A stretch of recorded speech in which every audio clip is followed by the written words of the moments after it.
Hello guys! Welcome ulit sa ating panibagong video. For today's video, pag-usapan natin kung paano nyo ba i-download yung bagong update ng Cabal Infinite Combo na Thai server. Dahil recently, I received a lot of inquiries sa aking page regarding din sa mga error doon sa paano mag-DL ng bagong update ng Cabal and kung paano mag-register. Tsaka kung meron daw bang link na kaya kong gawin para mas madali para sa kanila. So, lahat yun sasagutin natin in today's video. So, if you're new to this channel, please don't forget to subscribe and then click yung bell icon para lagi kayong notify. And also, don't forget to follow us on Facebook. So, isang follow nyo guys or one subscribe nyo, malaking bagay sa aming mga content creator. So, let's start. Ang gagawin natin, so nandito kayo sa aking home screen. So, first step ay pumunta sa Google. So, Google. Kibigyan niyo si Google. So, search nyo dyan Gmail. So, ito yung first move. Create a Gmail. Yung Gmail na maayos. Kahit gumawa kayo siguro mga 3 dummy na Gmail na hindi pare-pareho ang information ha. So, iba-iba dapat. Tatlong Gmail lang just to make sure lang. And make it sure na wala pa siyang nakalink na kahit ano. Basta newly created account. So, once na meron na kay Gmail, proceed na tayo doon sa next step. For the next step, ito yung very crucial. So, punta kayo sa file manager ng mismong phone ninyo. Ayan. And then, i-click nyo yung browse. Make it sure na nababrowse ninyo. And all Android phones naman, tsaka iPhone ay may mga browsing features yan sa file manager. So, hanapin nyo yung APK. Ayan. So, click nyo siya. And then, make it sure na uninstall ninyo yung last na dinownload ninyo. Kung naaalala nyo, nag-post ako ng link sa page ko regarding sa updated APK ng mismong game. I-delete nyo yun or i-uninstall ninyo yun. Kasi lalabas yun or magre-reflect yun sa Google Play Store once na naka-download pa rin yung APK na yun sa inyong mga phones. So, make it sure na wala. So, dito, disregard nyo muna nasa taas dahil na i-download na natin. So, dapat wala. And once na wala na siya, magpuproceed tayo sa step number 3. So, sa step number 3, gumawa ulit ako ng email or ng URL para doon na kayo mag-direct. So, meron dito. So, step number 3 natin, click natin. So, ito nga pala guys, yung official account ko sa Celestial ID ng Cabal Thai or Cabal Infinite Combo. Tayo lang natin mag-load. So, dito nyo makikita lahat. Top-ups, yung reward, and then yung patch update. So, yun. Tayo lang natin. Ayan guys, nung once na na-upload na or na ano nyo reload na siya, ito yung lalabas. So, since naka-login na ako guys, ito yung Celestial ID ko at saka Celestial Rank sa Cabal Infinite official website. So, paano natin gagawin muna yan na English? Kasi yun yung pinaka-crucial, no? Kasi nahihirapan yung iba, boss, di namin maintindihan yung nakalagay kasi puro pansit canton daw or noodles. Huwag kayo iiyak. Since ako kasi kahit hindi ko translate na naiintindihan ko na kasi nga naglaro ako sa Cabal M Thai server way back 2020 pa. So dito ang gagawin nyo, hanapin nyo yung tatlong buttons no sa taas and make it sure na sa browser kayo nag-open, hindi sa Google, sa sa Facebook link lang. Make it sure na nag-open kayo sa browser. Click nyo yung tatlong dot sa pinakataas. May lalabas na ganyan, parang tab of options. So, hanapin yung Google Translate. Ito, translate, nakalagay translate. Lahat ng browsing guys na feature ni Google, meron lang ganito, every page. So, kunyari, itong page na to, gusto nyo i-translate to English. So, magagawa nyo i-translate yan. Click nyo lang. And now, ayan na. So, nakikita nyo na guys, naging English na lahat ng Pansit Canton.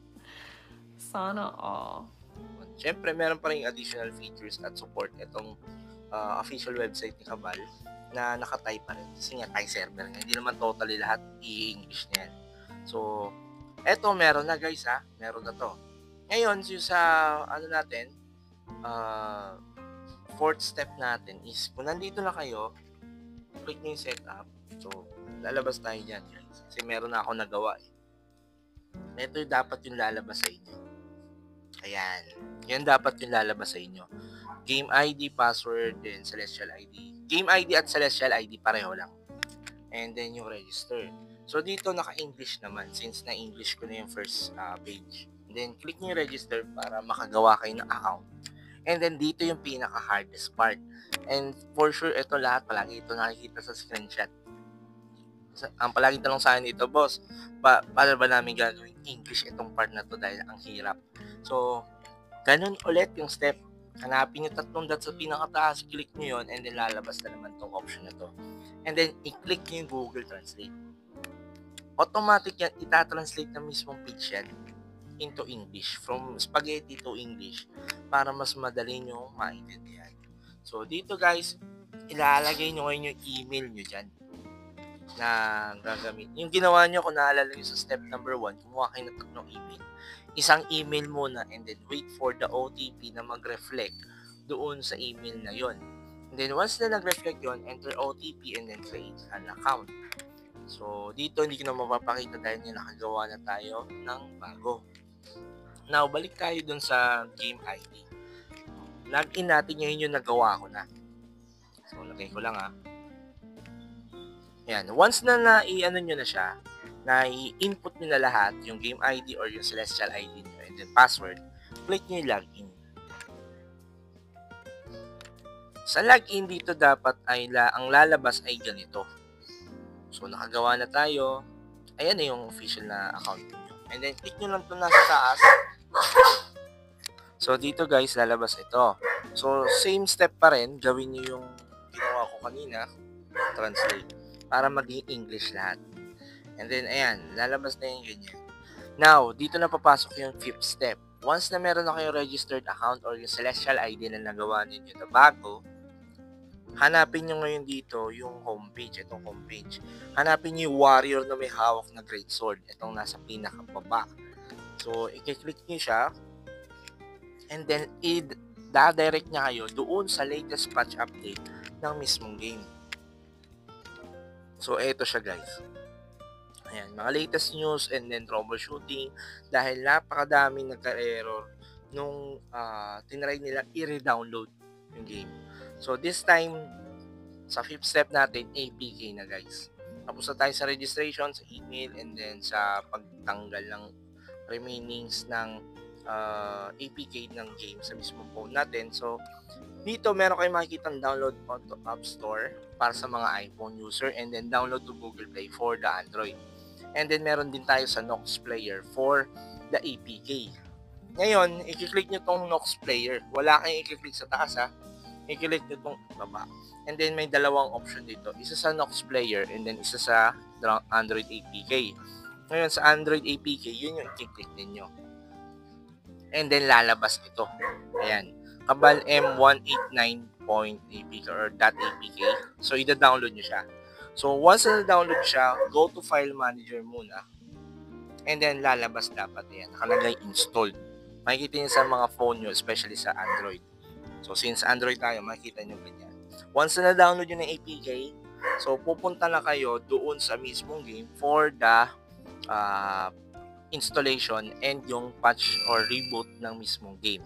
So, hintayin natin siya bago ako makapasok.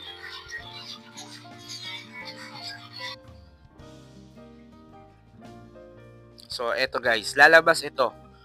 Google Play. Naalala nyo, nag-input kayo sa Gmail. So, lalabas yun. And automatically, masasave siya or dito sa Google Play games natin. Since sa Google ay napakadaming connection sa internet. So, yun lang. Sobrang simple lang guys. Then, hintayin natin siya. Now, eto na siya guys. Lalabas siya. Eto. Hintayin na natin.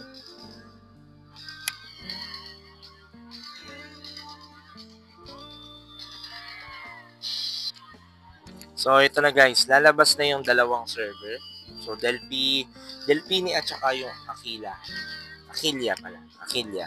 So, nakita nyo dito sa may pinaka bottom left, may combo interactive na lalabas yan, guys. Huwag nyo pipindutin. So, eto lang. Automatic yan dahil clean server. Click nyo lang para makalagin na kayo and then that's it.